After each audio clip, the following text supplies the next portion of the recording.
Welcome everybody to the final stream for Hiveworks Pride event this weekend. We are talking today about queer horror in comics, and we have three awesome comic creators that we're going to talk to, and I'm going to let everyone introduce themselves. Ashley, let's start with you.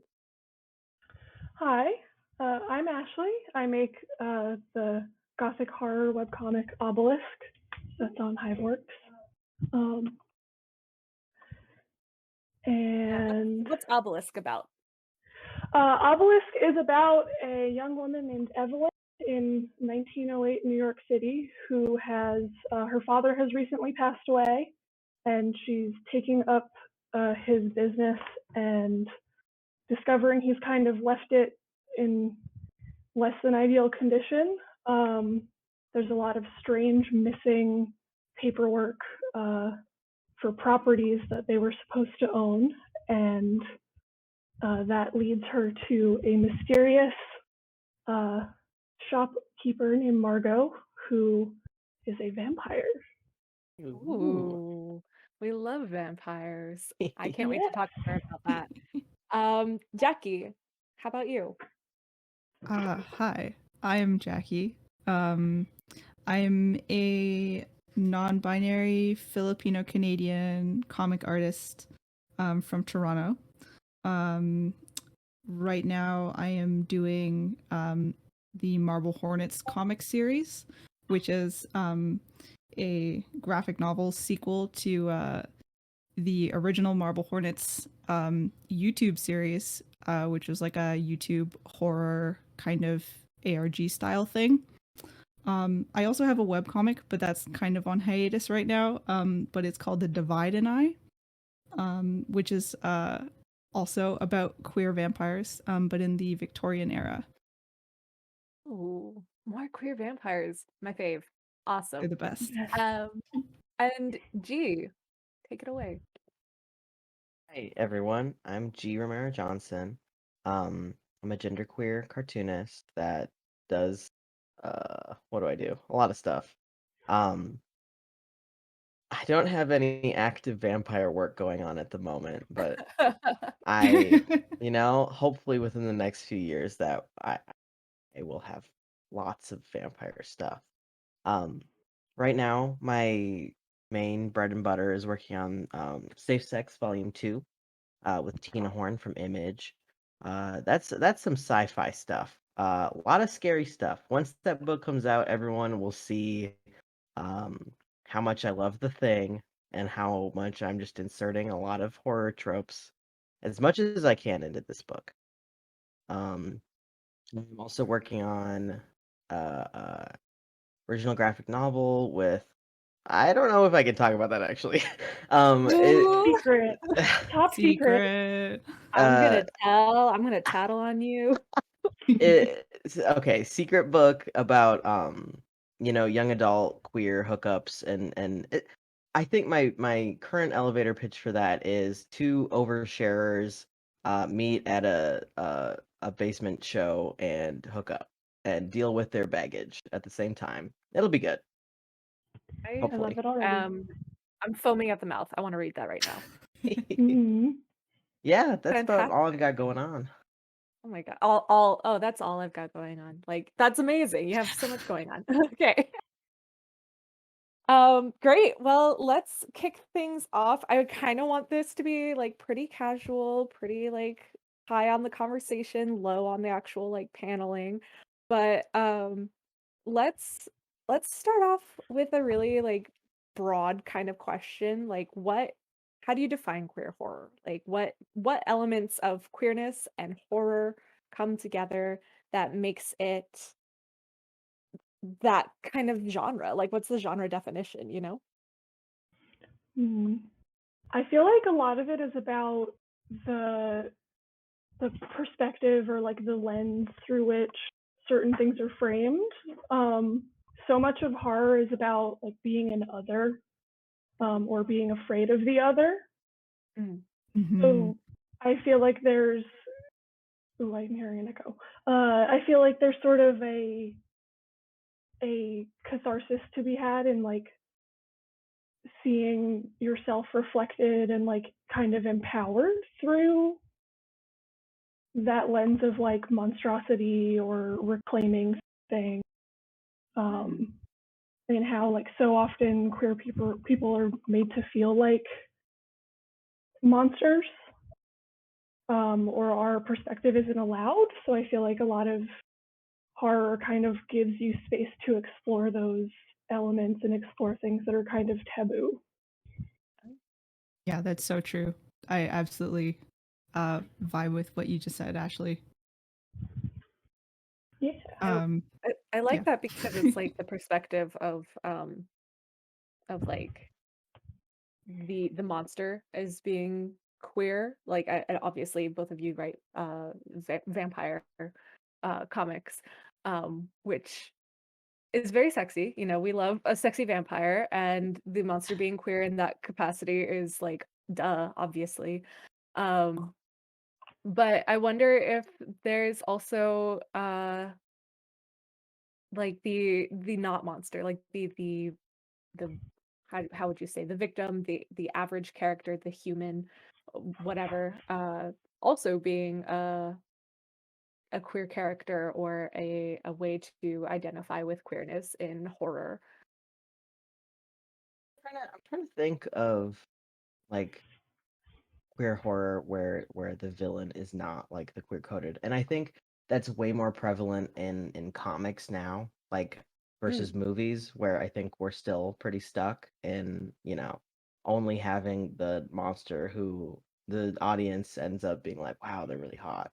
um but like I think comics are moving towards definitely having like protagonist be the queer one. I'm thinking a lot of like Lonely Receiver by Zach Thompson, uh, epic, crazy, scary book. Lesbian phone romance. That sounds crazy to say. I love it already. But like that book I was so obsessed with recently, and really is like just felt good to have a main character that is gay, and but she's also kind of her own monster, I guess. But ain't that just the way? That's the Um, Mhm. way. Sorry, what was the name of this one? I'm like pulling out my pen. I'm gonna write this down. Lonely Receiver. Lonely Receiver. Yeah, I Yeah, want to look and that that's up drawn too. by Jen Hickman, who great, perfect artist.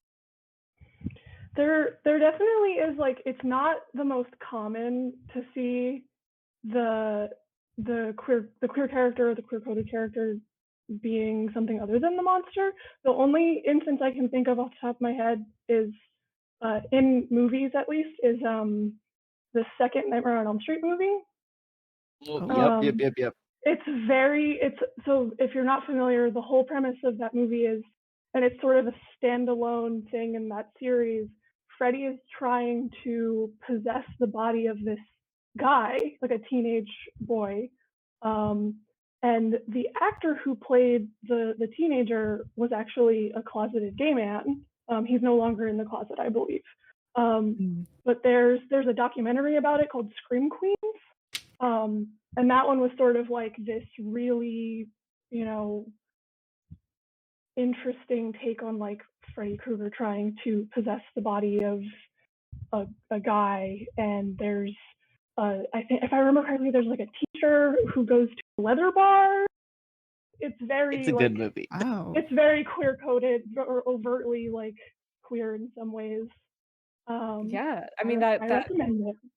that subculture of like a leather bar, like having that Mm-hmm. represented in film, like wow, that's so cool. I Yeah. haven't seen the movie, so I'm like, dang. Hmm. Mm. It is something that I think about a lot with my comic. My main sort of question that I kind of consider it the central theme of the story is what kind of person falls in love with a monster. Um, so much vampire media uh, kind of circles around this idea of the I can fix him, or like we were destined lovers, the tragic romance of like I'm gonna the Dark Shadows, Bram Stoker's Dracula thing of like I can see the humanity in them, and I kind of wanted to approach it from the opposite perspective of the human sort of finds something deeply relatable in this dark, forbidden thing. And it's that thing of like relating to the other through queerness and sort of seeing an outlet there. That's a really good perspective because I feel like yeah, you're right. There's the element of like, oh, I can fix this monster and like bring them Mhm. to humanity, do a little Beauty and the Beast situation. Um where you stop being a hot werewolf thing and you have to be a human. Um Really or boring looking human also. really boring. Yeah, so Like you sad. throw Not like even Yeah, 2 cents weird. in there. yeah. Or the alternative, which is, the queer seduction and like, the poisoning narrative where it's like, you've Mhm. seduced my perfect good girl and made her an evil lesbian. I can't believe this. How could you? Yeah. Um, but like giving the human character that autonomy to actually be like, no, I'm choosing this. I'm not being Mhm. polluted or seduced. It's like an active Yeah. choice. That Mhm. was That's really something cool. it's something I think about a lot with like approaching that very fraught like predatory lesbian trope where it's like Yeah. this can be complex, it can be, dubious and even violent, but like these characters are genuinely interested in each other. And that's not the part that makes it scary. Yeah. Damn, that sounds good. I think it's also just it must be like so satisfying for at least I found it really satisfying reading Obelisk just to see that kind of thought put into queer characters, whereas like I think like when I was like setting up for this panel, I was trying so hard to come up with like queer horror representation that like wasn't just like a guilty pleasure. Like I feel like so much like queer horror is just like yeah, it's got some issues, but we're gonna look past it because like I really like queer horror, you know? Mhm. Yeah. Yeah, there is that element of horror as a genre that I think because it is more niche and not as mainstream, although that is changing. Um, Hmm. the subjects that it approaches and the taboos that it approaches are often like I have to like skip over that part or not think about that too Yeah. hard or like yeah, pick and choose. That's really true. Hmm. Mhm. But like I definitely feel like there are so many like queer like comic writers and creators now. Um because I think there's way less of like a filter. There's way less like of a um a system that you have to get through, which is Mm. like, discriminatory still against like queer people. Um, so there's like, I think there's way less boundaries when you're getting into comics, especially indie comics, because you can just put stuff online and Yeah, people will read it and you can make it as gay as you want and no one can stop you. Um, Mhm. so yeah, I'm absolutely. really excited for like I think the future. I think it's gonna be way more queer and way more horror-y. Yeah. Oh, And and I think that horror appealed to, or it just still appeals to a lot of queer creators or people who are interested in writing queer narratives or characters because it is not so mainstream and it allows you that freedom to, put whatever you want in it. So I wonder what the appeal of doing queer horror is now that like we do have access to the internet and it's a lower barrier to entry to create queer stories. You can literally create a queer story in any kind of genre you want. Um, so it doesn't have to be like this niche of horror, but still we love it. We are Mhm. still here for it, and I wonder what is it about queer horror that appeals to you as a creator? Mm, I think it's What? like a number of things. Hmm. Like sometimes I think it depends on like I guess like what you're looking for. Like sometimes I like just like the catharsis of just like something being so like unabashedly like queer and not like, you know, toned down, because horror can be such a like loud genre sometimes. It doesn't always have to be, but like um uh sometimes it's nice to just see something that is so like different and so like non-conforming to like cishet society that I think that can be really satisfying. I think just like even just like simple representation in something that's like really um as intense, emotionally intense as horror. I think I personally really like that. I Yeah. I had a thought and now it's okay. Yeah, a lot of people talk about like catharsis within horror media, which is such a big part of why it's good to me. Um, and that can go in like, like books and movies like Carrie, where it's a kid just going ham on all of her bullies, which I think can resonate with a lot of, young queer Yeah. people that might Absolutely. be, yeah, Mhm. yeah. I read that book as a kid and I was like, wow, I want to be just like her. And then it's like, okay, let's unpack that. Um, but that feeling never totally goes away. Like the horror lets you kind of get into the nitty-gritty of your own emotions in a safe place. Like it lets you play out, the all the dark, scary stuff that people can have going on in their brain. In a safe space where like it's all a-okay because it's a campy, dumb, slasher movie or something. Mm. Um, and there can be like garbage movies like Freddy versus Jason or something, but you're like, wow, I love this. That's not a specifically very, queer horror movie, but It I is feel like because all Freddie and Nightmare Jason on are Elm Street. boyfriends. Yes, in our hearts. So true. That's how I feel about the Chucky franchise. The Chucky franchise, Wait, the Chucky franchise is gay. It is not gay. It's not queer coded. It's just gay. Well, Jennifer Tilly's in it, so yes, it Yeah, is. and Don Mancini is a gay man, and he made it. And there's two women kiss in the most recent one. It's great. My God, see, this Um, is that's a good mind-blowing to me. I movie. had no idea. it's Seed of Chucky's weird, but It's there so good. it's yeah, it's something.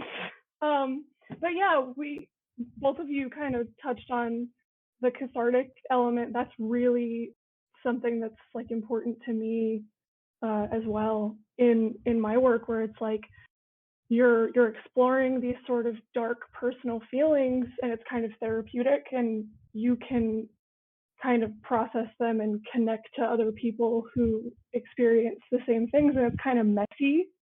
Um, a lot of the characters I write are very like their issues are issues that I have taken to an extreme, of like not being able to connect to people in a way that's satisfying, or finding that balance of like representing lesbian sexuality in a way that a lot of like it's a taboo even within the community a lot of the time.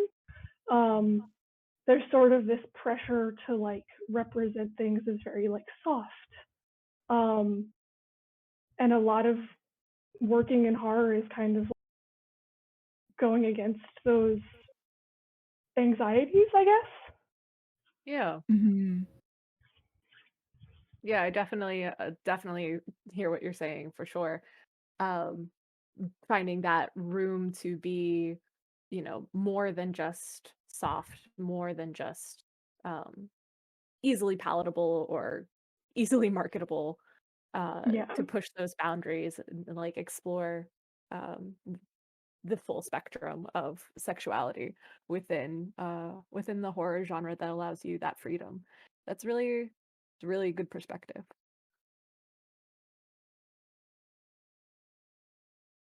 Do you think that um do you think that the way that horror has treated queerness has changed over time? Thinking about uh who's the monster, who's the victim, uh between like 80s slasher movies to now. Uh, is there a particular tone things have taken in like the 21st century in the 2020s now that we're Jesus, the 2020s. Now that we're all old. Now that we're all old. Yeah. Wasn't gonna say that, but yeah. I feel like, I mean, having more queer creators either behind the scenes of more, mainstream productions or just making stuff online, I feel like that makes a really big difference. Like, at least I feel like you can, even if the content of something isn't overtly queer, you can sort of feel when certain perspectives are there. Um, and I feel like that's more visible now. We're seeing a shift away from gay being used as a joke or, Mm, just being like a one note slasher victim kind of thing. yeah, that queer creator perspective that even if the content isn't explicitly queer, you can still tell that like, oh, this is someone who has a perspective and a shared experience that I can relate to, and like I know that this is coming from somebody like me, you know. Mm-hmm. Hmm. Yeah, I think like media like for example, like Chucky being written by Don Mancini, right? And then Mm-hmm. like Hellraiser by Clive Barker. Like Mhm. those were two like gay men writing their stuff, and like I think time has gone from like I think you can very clearly see where a lot of their identity is put into their work, right? Um, Mm-hmm. but it's a lot more subtext than nowadays, I think. Like they could get away with. Mm. Obviously, Hellraiser is a crazy leather movie, and it's woof love. the the Um, the kink in Hellraiser is very much worn on its sleeve, and I yes, love it. I love it so much. yeah. I can't think of like I can't think off the top of my head of like movies that are doing that. Um, like having permission to be super weird with like queer creators that I can think of. Like I can think of a few comics like again, Lonely Receiver, Hollow Heart, which is from Vault, which is monsters, scary monsters, in space. Love gay monsters in space. Yeah. I love it Big already. monsters in space. But like I can't think of any there's probably so many like young Clive Barkers right now. But do I know their Yeah. name? Not at the second, not this moment. they're on like Kickstarter somewhere or Right. we Yeah. just Making their yeah. way. Yeah. Well, Mm-hmm. Um, I mean, Hollywood is hard to break into. So we can think Hmm. of Hmm. lots of, queer writers and comic creators and stuff because that's us. Yeah. But yeah, I can't off the top of my head think of somebody making movies right now in Hollywood who um, Yeah. shares our kinds of perspectives. But I saw also, There's I s- oh, I saw sorry. I saw Bit, which came out in 2019, and I didn't actually hear about it until one of my friends actually watched it with me. But it is um uh it stars like a trans teenage girl who Oh, I joins heard a about that band. one. Yeah, and she like joins a band of like feminist vampires. And the whole thing is like very queer centralized. Um yeah, it was good. It was That like sounds I so think like good. yeah, it was just so amazing to actually see like a full like feature length movie that wasn't like, queer as like a side plot. yeah. You know, Mm-hmm. Bit was really good. I can't think of any others though. Um, the first thing that came to my mind was Raw. That was like that French Oh movie that came yeah. out. I can't remember when that came out. That had a female director. I don't know if she's queer, but that's another axis, I think, of like A, being a female director at all, and then B, being a woman making horror is like, you know, it's pretty male Mm-hmm. dominated. Mhm. But that had, oh gosh, it's been a while since I watched that movie, but I'm pretty sure it had like some queer undertones at minimum, um, between like the girl and her roommate, I think. Mm-hmm. Oh, 2019 Carmilla. I can't I remember Oh, the heard about director's name. that. It is fair warning if anyone wants to watch. It's gut wrenching just in terms of like the ending being very dark, but I watched it like 3 times when it was streaming online. Wow. Um, it's like it's a female director. I can't remember her name off the top of my head, but it's very true to the spirit of the original story, but it's told pretty exclusively from within a female perspective. It's sort of taking the original concept of Carmilla and turning it into a story about like the terror of society at two girls like finding connection with each other. It's really, really good.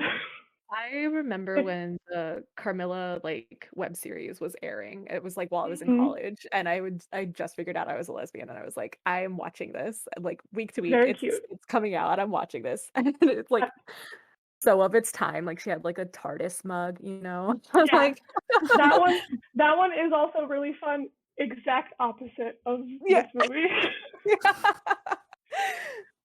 Watch the Carmilla YouTube series as a palate cleanser. yeah, um, definitely. yeah. I think that brings up a really good point though about like Carmilla 2019 having a dark ending and like um there's a lot of pushback, maybe rightfully so, against queer suffering, bury your gays, that sort of thing. Um uh and I wonder about the room in horror to have uh you know to have suffering and grief and like a sad ending, um and like how does that feel in this time right now, in this zeitgeist of like don't bury your gays, you know what I mean? Mhm. I definitely feel like a lot of queer people are just very exhausted, Hmm. Yeah. and are looking for, fiction and alternative ways to see themselves, in maybe a hopeful future, if we could imagine that. Um, yeah. Uh, yeah, I don't know where I was going with that, but I I I um I get why people definitely still want to see like queer suffering and like representation of like all different aspects of the queer experience, but I think definitely a lot of people are sick of that experience just being directly associated with suffering and nothing else. I think we've talked enough about suffering personally. I think it's time to explore like different aspects of um, the queer experience that aren't just the bad ones. Mm. I feel like that my biggest feeling on it is I don't want to see any more queer suffering as told by and for cishet people. True. That's so Because good, yeah. so so much of this like us being inundated with like stories of our suffering isn't for us. It's stories that are told of like look how inspiring and sad this is for mainstream audiences, at least in like movies and most of like pop culture things I could think of in that vein. I feel like we do have a lot of room, or we should have a lot of room for us to reclaim those stories and like the complexity of our experiences. Like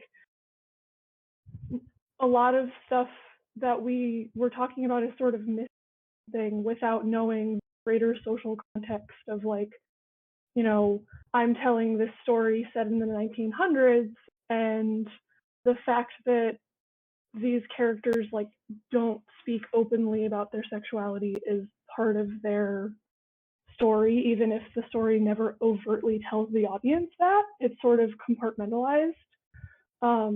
And that's just a small part of it. But like I'd like to see more acceptance or like willingness to engage with the complicated parts of things, as long as it's like someone telling their own story.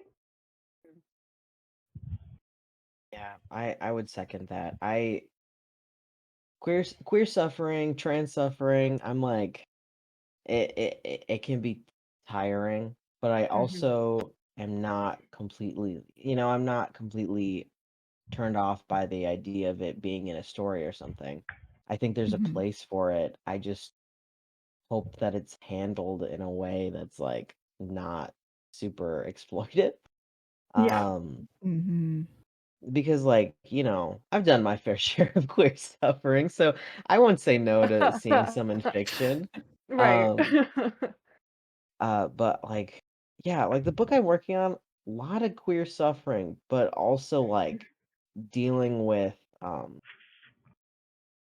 but that's more of within like government systems, I Mm. think there is room to explore it, and there has to be a balance though, like if you're killing your gays in a book, there better be other gays living.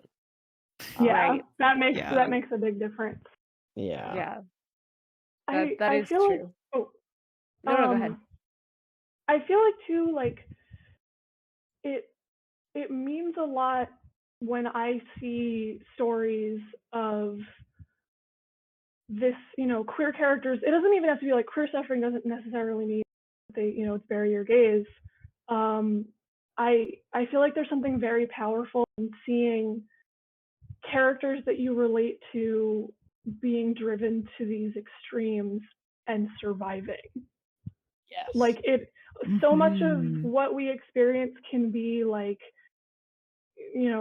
yes, we deal with everyday microaggressions and living in a society. um, but but we're still also having, our lives. We're living our lives and we have joy in them too. Like it doesn't have to be this one or the other kind of thing. Um, and I feel like there's something about that that you can kind of dig into um, through like horror scenarios. That's it's neat. Definitely. Yeah, and I think that an important element in horror is that it's not just queer characters who suffer. Like in addition to that concept of if you bury your gays, there better be other ones, Hmm. in your story. I think that, it's also like um in a horror story, it's not just the queer characters who suffer. There's also like everyone gets a little chased by the serial killer, you know? Um so All of I my think characters are miserable. yeah, no one's having a good time here. So I think it allows for that freedom in the genre to be like, this is explicitly where we're going to have a bad time. And if you are Hmm. coming here looking for a good time, you did not read the label. Yeah. Yeah. Okay, so ginger snaps, I've been thinking about that because there's some queer suffering in Nice. that. Um, It is. that is that an explicitly queer movie? Technically not, but if you watch it, it's like, yeah, okay. Yeah. Um, Well, will you and give a quick summary of Ginger Snaps for me? yeah. Okay, two sisters, who are, real goth punks, super edgy, super cool, not liked by anyone. One of them gets bit by a werewolf, and she starts turning into a werewolf, and I it's wish that so were me. yeah, and it's I love that movie because she's a gross werewolf. Yes, Um, Yeah. love it. He's and it's all gnarly. this like puberty analogy stuff. and also just a lot of like, sexuality, but does she want to have sex or does she want to eat this guy? Um, and I think that's very fun. But and everyone has read into that movie about like the sisters are written as like they really sisters? It's weird. Read an article about it. I It's can't talk it's about it well. very it's very like us against the world, Yeah. Yeah. Yeah. Mhm. which I feel like really lends itself to that kind of reading of like, the many ways people like reading about or read into things with like female empowerment and the scariness of puberty or women's Mhm. sexuality and everything. Yeah. Yeah. Well, and I think that queerness and gender and sexuality ties into all of that. Is like coming of age, puberty is like Mhm. um, becoming a woman, oftentimes, like in all aspects of what that phrase means. That's all very scary stuff for people. So it's Mhm. easy to write horror around that. Definitely. Um, I haven't seen Ginger Snaps in so long. I was thinking of like putting it on my list of things to talk about, but I was like, was there queer stuff in there? Like I couldn't remember. But I'm glad I'm not the only one who felt like the queer energy of that. Yeah, though it that movie made me feel so seen as a like goth teen, Yeah, same. and just so good, so good. Yes.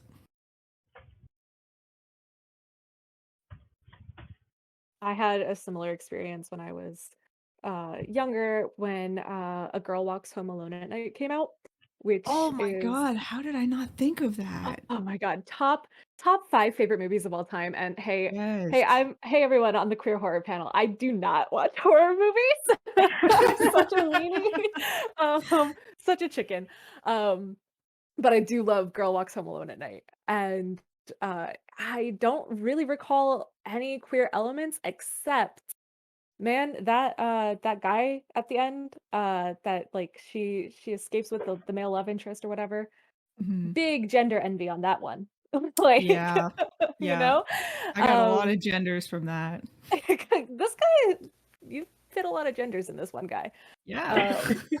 Um, but yeah, I think that horror can be like you can find queerness in it, even if it's not explicitly there, just because it is like it's a taboo, it's fringe. Um, and uh, being allowed to tell complicated stories gives you access to like you can drop your guard a little bit in Mhm. consuming horror. Um, could we talk about The Shape of Water? How does We everyone have feel Hell about yeah, The Thinking Shape of about hell we it. Water? yeah, can we talk about the can. shape of water. I've been dying to I talk about was the shape of thinking water. about that. Literally. Always, any day of the week. Literally. Yeah. Because I felt weirdly seen in The Shape of Water, despite the Yep. fact that I do not have affairs with like giant river Fish, creatures. Fishman. I was Not yet. begging for one of you to just like start the monster fucker conversation. Yeah, let's go off. Yep. And we're here now. My favorite thing I remember when that movie came out and like the was floating around and they were talking how they like were asking I want to say it was like a bunch of women on set or like Del Toro's relative or something about how hot the fishman's butt was. And Yes. they had to like perfectly they had to keep altering the design of his butt to make sure that it was perfect. And it's like that's the energy that we needed behind the movie. Yeah, I Yeah, remember finally I someone think it was like understands the real work. Yep. Yeah. yeah, yeah. Guillermo del Toro gets it. Like He does. Mhm. That is also it is the only representation I think I've ever seen in anything that wasn't like full on adult content where a woman masturbated. Mm-hmm. I think yeah, it's it the was only thing I've ever seen, which is sad. Yeah.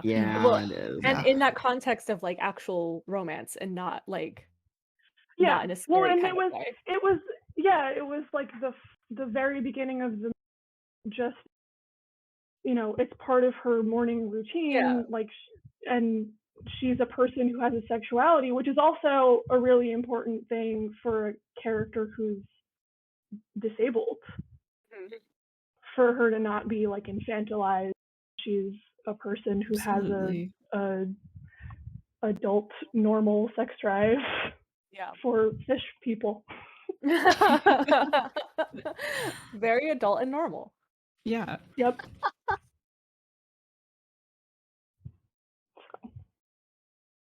Yeah, I think that the sexuality aspect of monsters is so fascinating to me. I talk about this with my D&D group all the time because D&D is another great outlet for exploring Sure sexuality, is. role play. It sure is. Yes, it Mhm. is. And Yes, like it is. monstrosity, horror, you know?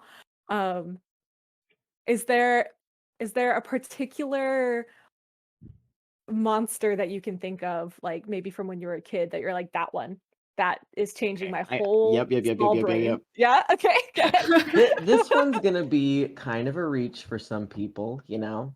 When I was Mhm. like, I don't know, 12, I watched Predator versus Alien. Oh my Um god. and but that movie has like the crazy predators with their crazy mandibles and everything. Mhm. Um but he gets to fight alongside this lady scientist who, first off, she was brown, and I was so like, holy shit. I haven't seen a brown woman be a main character in a horror movie, maybe ever at that time. Mhm. And then Mhm. she has this weird like tension with this giant 7-foot alien, and I'm like, uh-oh. Uh-oh. Um, This has and awoken that's where it all something. started. Sure hope this doesn't awaken anything in me. And it Yep. sure did. And then you were doomed. Yep, yep, yep, yep. I want to say, I mean, this is going to be so obvious Mhm. to once I say it to anyone who's familiar with my art style. Mhm. Um, a really big visual influence and also like baby butch thing for me was Helsing, Oh my god. Yeah. Oh. Mhm. specifically Elaborate. the manga. So, for anyone who doesn't know, Helsing is a manga series by Kota Hirano, and he's like a big military otaku. It's Dracula versus Nazis. is Oh the, my the god. it is peak, like, this man has interests and he's just gonna do whatever crazy thing in his art that he wants. And I have so much respect for that, even though it's ridiculous. But there are a lot of women in his comic that are wearing suits. They're Love in that. positions of power. He Helsing originated as a hentai manga, so like it's definitely I did has not know that that. element. Shit. Um, what? I did not know that. It's a really weird, like, one-off. Like, that's where the character designs came from, and then he just made a full series that's completely unrelated. Um, but yeah, that one. Obviously vampires again. It's very like over the top, lots of teeth, lots of women in power with giant cannons and you know swords and guns and stuff. It's like it's teenage fodder.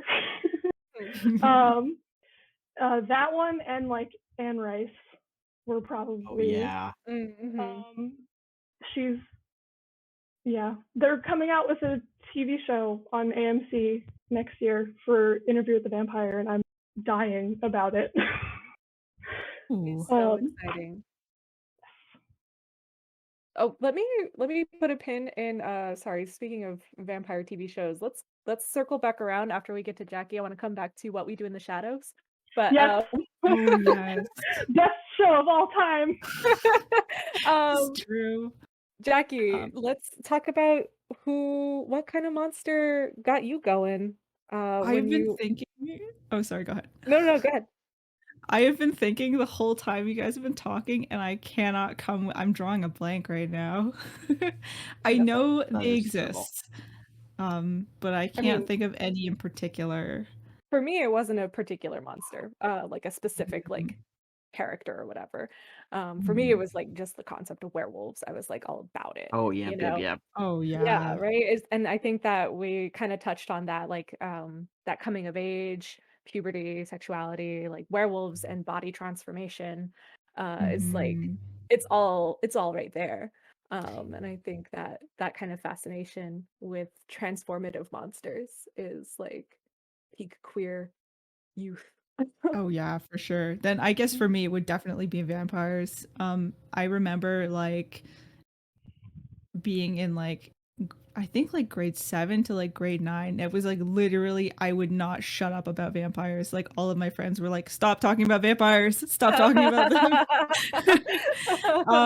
Yeah, I would be like on like the wiki page, like reading every little bit I could find about like vampire folklore around the world.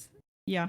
That's so I cool. don't know what it That was me with is. werewolves, but I instead of my friends being like, "Stop talking about the werewolves," I'd be like, "No, you are a werewolf now too," and I drag them down with me. It's so embarrassing now, but Join us in Monster Heck. yeah, Yeah. exactly. Um, so I do want to circle back around talking about vampires. I want to talk about what we do in the shadows, and because I'm thinking specifically about the TV series and the character Guillermo. Um, Hmm. Mhm. I love and him. we love him. We He love is he is he is my son. yes, Yeah. we love a gay character in horror, who is not the monster. Um, Yes. Hmm. He wants to be so bad. He wants to He be wants to so be bad. he wants to be Antonio Banderas. yeah. He's also I follow the actor who plays him on Instagram, Harvey Guillen. I think that's how you Mhm. say his last name. And he's a gay man, and he's very vocal about being Latino and being an out gay man in Hollywood, and like he sort of carved this path for himself, um, even when he was discouraged from like someone like you will never get a main role in anything. And it's all really exciting. I love him. So That good. owns so much. It's really, really good. And it's good representation. I just Yeah. have a lot of feelings about him. Just being like a fat brown gay guy on TV. Mhm. Holy shit. Mhm. And him and his himbo. Yes. Nandor is a himbo. Nandor is a himbo, actually. You're so right. Yeah. You're right, and you should say it. And I Um, think just like being like a non-monster in love with a monster, in that way. Mhm. Kind of going back to what you were talking about, Ashley, with Obelisk, is like that active choice to be like, Mhm. I'm not being seduced, I'm not being poisoned. This is like, this is what I want. yeah. And Yeah. I Even if love he might need some boundaries, which I hope he has in the story. that. Yeah, right. It's also that show is one of the only ones like I was so impressed when I first watched it with like how casually bi all of them are. Yeah. Like Yes. Laszlo and Nadia and like their weird like we sleep with each other but also these other people, and it's kind of like it it feels like it's told fully from that perspective, but also all of these characters are, comedic idiots that have to be rounded up by their token human. Yeah. Yeah. Um, it's Um, really nice to see that kind of, there's no question about these characters not being straight, but it also isn't bashed over your head kind of Yeah. thing. Right. Yeah. It's so refreshing. Um, Hmm. the TV series was actually filmed in Toronto here, and one of my partner's roommate got to be in the orgy scene, and I was Oh my gosh. so No jealous. way. No I was way. so jealous. He was like, "Oh yeah, Jack, you like vampires, right? I'm in that one like vampire show," and I was like, "What we do in the shadows?" And he was like, "Yeah, I'm gonna be in like some orgy scene or whatever." And I was like, "I'm so jealous of Oh. you! Like, God damn it!" Yeah, okay, that's a That is perfect example. severe. Like the orgy scene, like the fact that that's like in a, I don't know, that's fantastic. Like peak queer horror is a vampire orgy Hmm. scene, you know? It's great. Man. Well, we are coming up on the hour mark here, so I think we will come to a close. If everyone wants to talk about their comic and where everybody can find you, Ashley, where can people find you? My comic is comic.com. It is currently on hiatus, but I am posting pages as I finish, which is patreon.com/obelisk. I also post behind the scenes stuff and my historical research. For Pride Month, I did weekly sketch blog posts where I talked about like butchness and monstrosity and a secret project that I'm working on that's available to everybody from $1 up. And then I'm on Twitter. On Patreon. I'm writing it down. Oh yeah, it's patreon.com/obelisk. And on Twitter, I am Draculing. It's Dracula, but with an ing at the end, like a small Dracula. And I'm the same on Instagram. Great.